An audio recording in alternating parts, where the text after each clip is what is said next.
ورځي کور والا او خاوند جنجالونه شرونه دا وي بس کور والا د خاوند سره په څه نه پوهېږي خاوند د کور والا سره په څه نه پوهېږي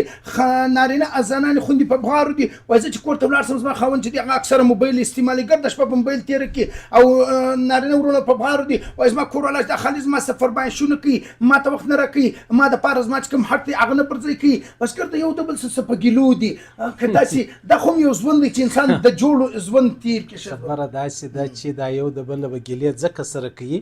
لکه چې زما سره په دې مسجد کې ملایان را سره دي ما دوی ته کم کار ښوولی دی یې نه کوي یا دوی و ما ته کم کار سپارلی زه یې نه کوم نو خامخا به ګیلې سره کوو نو خو نهشي کېدلی داسې دا ښځه چې اوس راغلې ده موږ په دې وجه ګیلې ډېرې جن کوو خاص کر خاوندان د ښځې هغه یې مینځه بولي هغه وایي که ته ناجوړه وي هم به زما خدمت کوي که ستا کوچنی پیدا سوی هم به زما خدمت کوي که ته پر ملا ماتېدلی هم به زما خدمت کوي که ستا په کور کې مطلب خدا مکه مرګ راغلی و هم به ته زما پر کور ناست دی بس نو بیا ښځه په ګیلو سي چې یاره سړی کا ولې داسې را سره کوي او ښځه حق به جانب ده یا کله کله سړی داسې دی چې هغه مثلا بازار کې دی کاروباري دی سفر باندې تللی دی ښځه میسیجان ورکوي ټلیفونان ورکوي چې ولې نه راځي څنګه نه راځي ته حساب ولګوه دا زموږ ته دا بسان چې چلوي یا دغه ګاډیانې چلوي دا نن روان سي کابل لره دا نن روان سي اسلام آباد او کراچۍ لره په درې ورځې دا سټرینګ ته ناست دی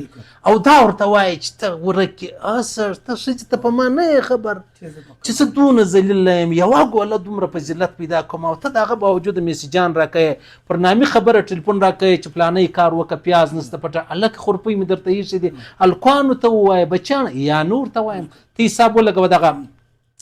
دا کویلې قانونه نه دي دا ډېر ګران کار دی دا غریبان الله زابل تللی وم هلته څه دا کویلې کان ته ورسېدم نو پوښتنه مې وکړه 3000 فوټه دا کویلې دا کان و دا لاندې زه د ورته حیران سولم ما وایه تک تور لاسونه پښې